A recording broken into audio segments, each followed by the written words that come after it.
Hello and welcome to another day on Cornwall Pocket Farm. This week's video is actually about the making of piccalilli that I made this last week with some produce from the garden, and I thought I would bring you along to show you how I do it.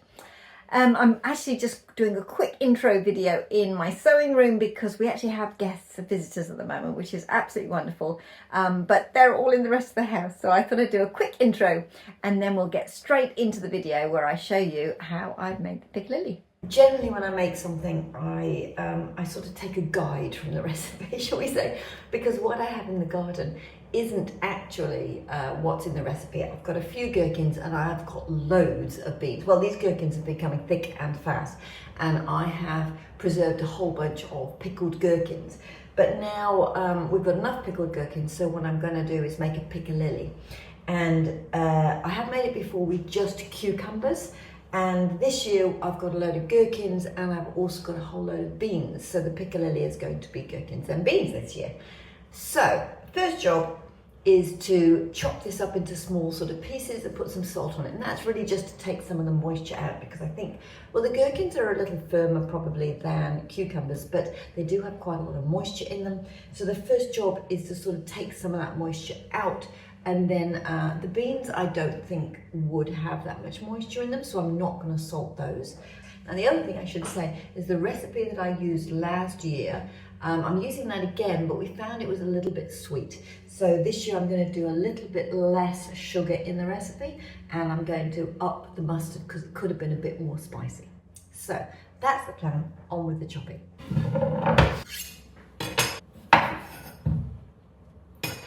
I'll just get my glasses so I don't chop my fingers off. That's better. Right.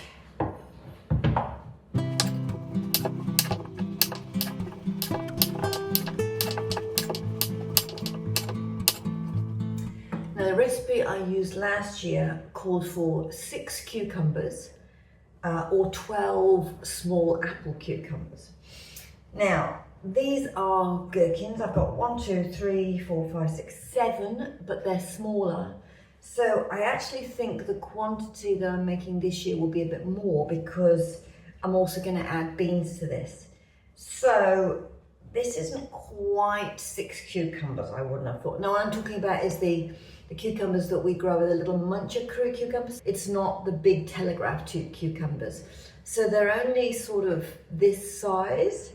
These are a little bit smaller, so 1, 2, 3, I think I've probably got like more like 4 cucumbers here.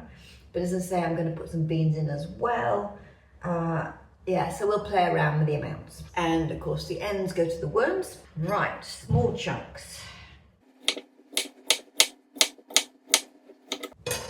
I'll need a tub. I'll just use my bread making Tupperware because there's lids in the fridge anyway. And it's a handy, very large, it won't be that many, but it's handy and it lives in the fridge anyway, so I'll do that. Okay, so I just had a look on the plants just to make sure there aren't any more, because they literally pop up overnight. They're just, when they come, they come. So, but there aren't any more, so that's that. So hopefully you can see I've cut them up into sort of fairly small pieces. They're 1 centimetre cubed, that sort of size. Obviously you can make them as big or small as you like, but that sort of works for me. So now I'm just going to sprinkle a little bit of salt on it, not too much because it won't get rinsed. So some things that you sprinkle with salt, you actually rinse the salt off before you cook it, but with these I won't. So I just need to sprinkle with salt, but enough that it's not going to make the actual dish really salty. And then of course when I make it, I won't put salt in it.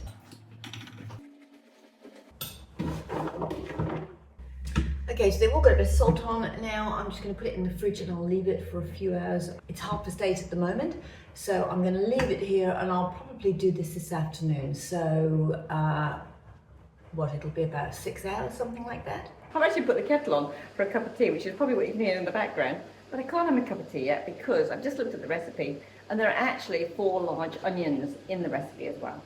I don't have those at the moment, so I'm going to have to go into the garden and get them. So I thought I'd bring you along.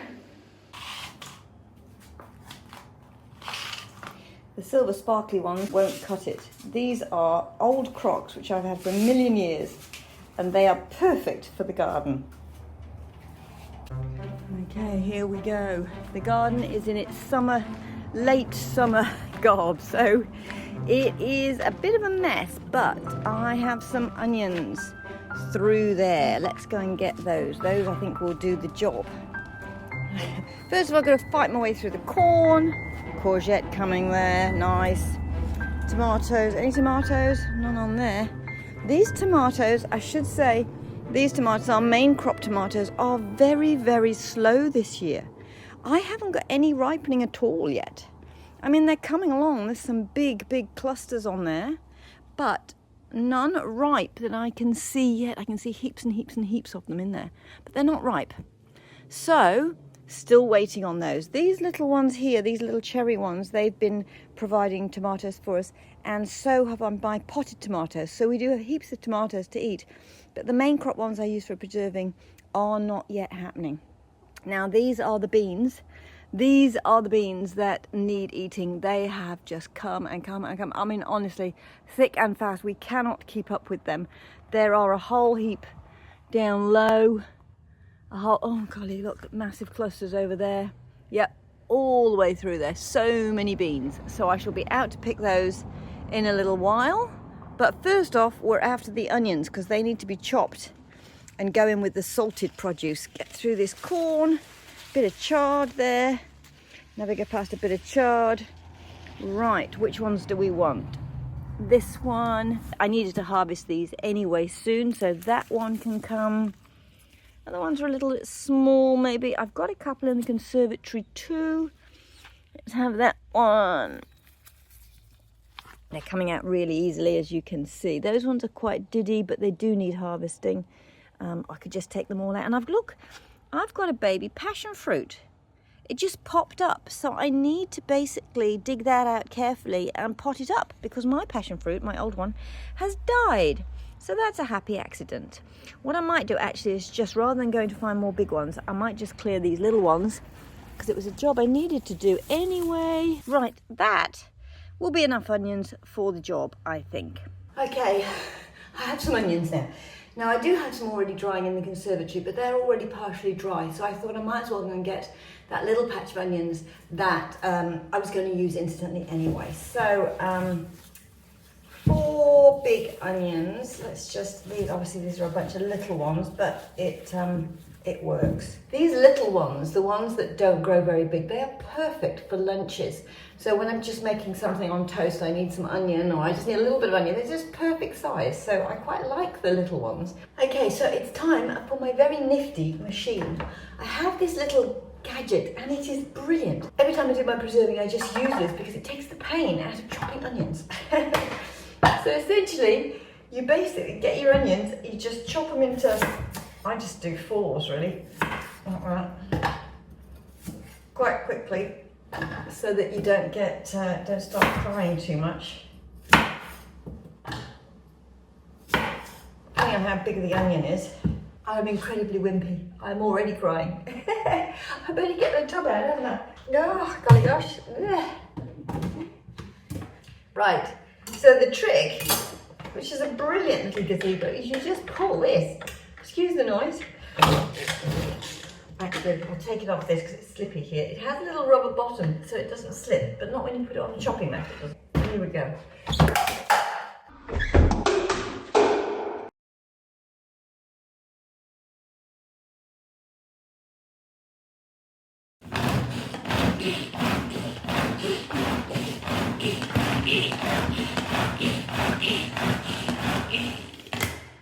So just a little bit of arm muscle and we get chopped onions. It's brilliant. Oh dear, dear, dear. There's a very good reason I didn't put makeup on today to film onions. They always make me cry, even with this handy dandy little machine. Anyway, the onions are now in as well. So just to prove that this is live TV. When I did the recipe, of course, I forgot the onions. The onions are now in, so we have the cucumber, aka gherkins. We have the salt, about half a teaspoon, and we have roughly 4 onions, I don't know, some onions. So they're in there, they are going to go back in the fridge, and I'm going to dry my eyes and make that original cup of tea. That's next. Okay, so it's the afternoon now. The cucumbers and the onions have been sat in the fridge in their sort of salt bath for, golly, what is it, 3 o'clock now, so 6-7 hours. And now what I'm going to do is drain those and get some beans from the garden and then put those all together and then start to actually make the piccalilli.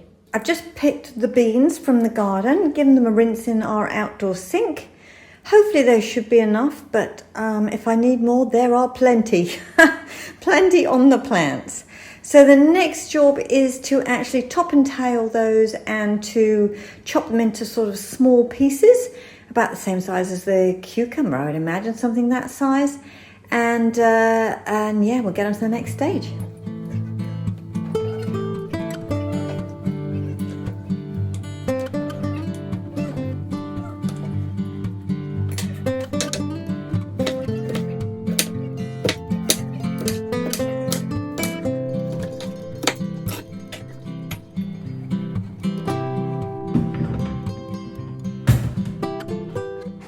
Okay, so I've drained off the liquid out of the salted onions and cucumbers.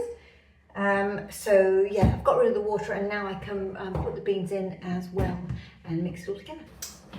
Okay, so the next stage is to get the jars ready. So I have these wax jars. When we did our sort of thinking about how we were going to do all this, and I went through all my sort of potential food preparation options. I'll put a link up to that video actually, where I went through everything in my zero waste freezer and how I decided to do everything. At that point we went with some wax jars. I also do jams and things like that in sort of old jam jars. I reuse jars, but for preserves like relish and piccalilli, things like this, I tend to use the wax jars because they work well. So these of course will all need sterilizing, and the way I do that is because they have a glass lid as well as a glass base, I put them all in the oven and I bring it up to that temperature and I leave them there for sort of, I don't know, 10-15 minutes or whenever I'm ready, and then they stay in there and I bring them out hot and then fill them with this piccalilli once it's cooked, and obviously the hot material then is going into the hot jars so that the glass doesn't crack. With the seals, I just put these in a jug and I pour boiling water onto them, and then they just sort of, sterilize that way. Okay, so I need to get all the jars prepared, sort all that out, and then we'll get on to the actual making of the piccalilli and putting all the ingredients in the pan and boiling it up. And guessing how many jars I need is always difficult. I have actually written on the bottom of that recipe that this makes 7 small wax jars, which these are, but I think there's possibly a bit more there because of the beans as well. Should I do maybe 9 jars? Because it's awful if you actually have some left and you haven't got any sterilized jars, then you have to do the whole process again and prep all the jars and then warm it all up again. It's a pain. So it's easier to do more jars and then put them back in the box if you don't use them. So I think I'm going to get out 9 jars, and that should be ample. What is it about onions? They seem to get everywhere and stick. Stick, right. Let's get those in there. Yeah, onions stick.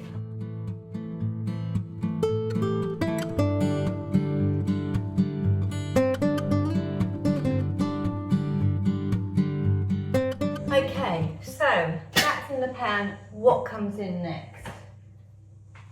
I have these little cards that I make up. When I do a recipe, I generally make up a little card, and then if I like it, I use it again. If I make an amendment to it, I will change it on this card and then see what it's like next year. So that way I sort of slowly improve the things, or improve them, make them more our taste, if you like. And I should also say that, of course, what I'm doing here is my way of doing it. I'm just showing you what I do. I'm sure other people will have lots of different ways of doing it, and by no means is this a tutorial on how you should do it. this works for me. Yeah, I mean, you know, take inspiration from it, that's all I can say. You won't have the same produce as I do, and my amounts are very vague, and yeah, but it seems to work okay. So anyway, let's do this next. So in there, and then I have got, put in the pan with 2 cups of vinegar, some mustard seeds, and then I boil. That's the next bit. Okay, vinegar. There's always the basics in our pantry. So I always have malt vinegar, I have white vinegar, I always have lots of salt, sugar, all of those types of things I generally keep in my pantry anyway. 1, 2. 1 tablespoon of mustard seeds. We get our sort of spices from the local Indian store, and we can just buy them in paper bags, and then I bring them home and put them in a jam jar. So that is mustard seeds. The downside is I often don't write on them what they are, so I have to be able to identify what's in the jar.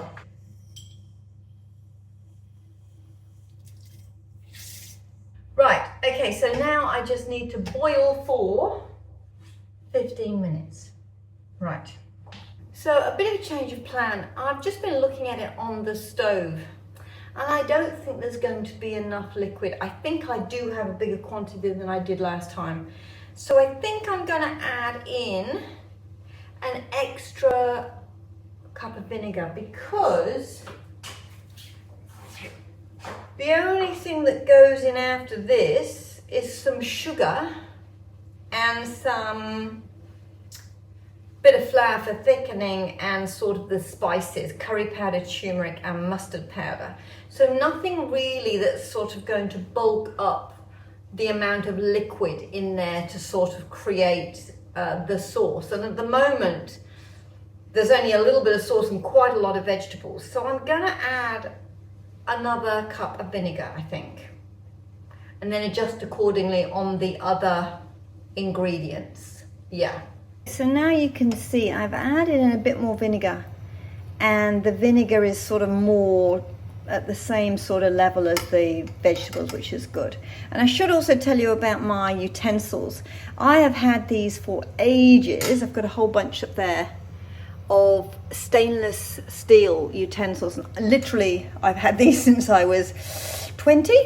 And they are brilliant because they are really good for cleaning and sterilizing. There is nothing there, it is just one piece of metal. So these are absolutely brilliant for making preserves. There's nowhere that you can get any sort of grime stuck, no rivets or anything like that. Anyway, I'm going to bring that to the boil now and boil for 15 minutes, and then we put the rest of it in.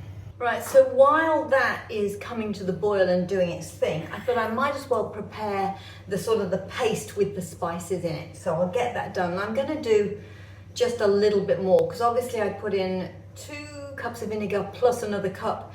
So I'm basically doing, well, all told there'll be 3 cups of vinegar. So I'm doing basically 1/3 more.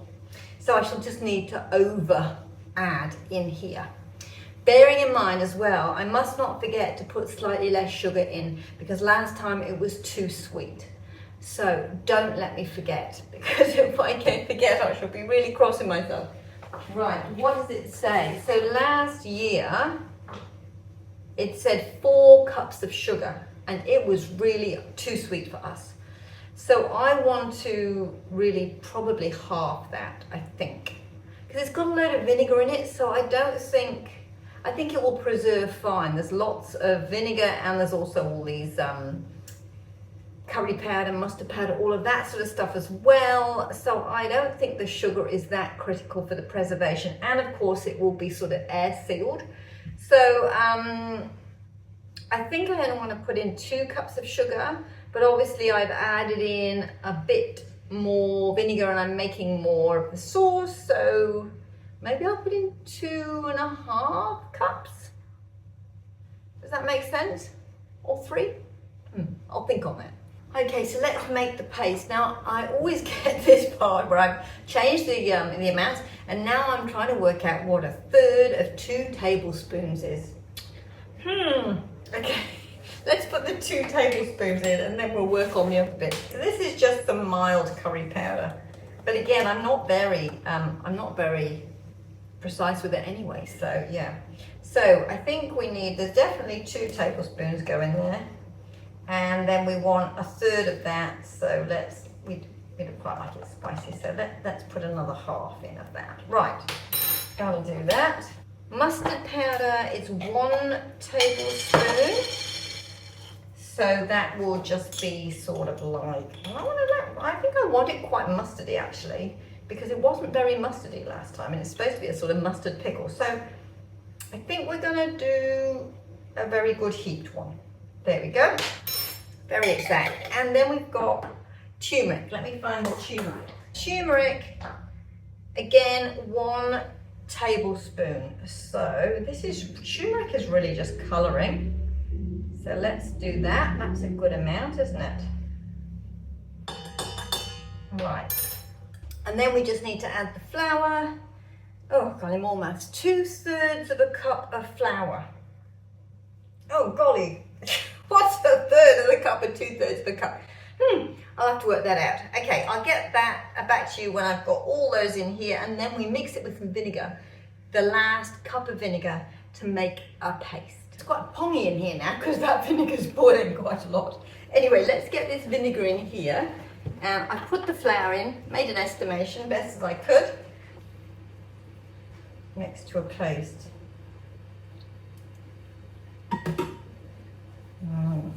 Should be a nice colour, this.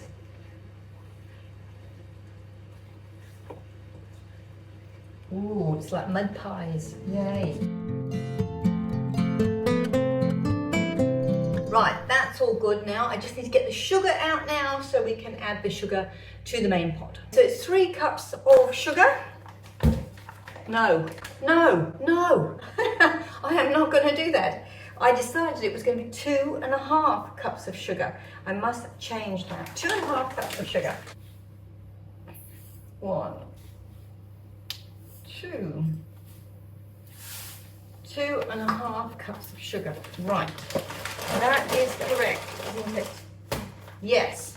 Right, I'm going to add that into the pot, give it a stir, and I boil it for another 15 minutes. So I have taken it off the heat to put this in because of course this is a thickener, and I want it to thicken sort of slowly as I bring it up to the boil, hopefully. So I'm just going to put the, ooh, it's very orange. It's thickening quite nicely, that's good. But I will actually cook it up for another 5 minutes to get rid of the flour taste in the thickener. That's lovely. That's thickened up beautifully. Nice orange colour. Let's just get the rest of this out.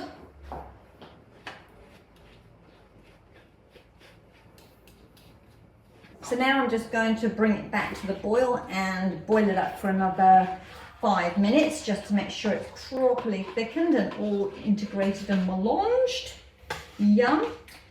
And then it's just the potting up, getting it into the pots. Okay, on the heat. Ow, hot Charles. Are we in shot? Sort of.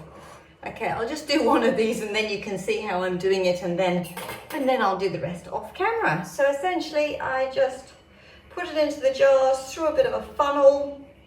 That way I keep the rims clean basically.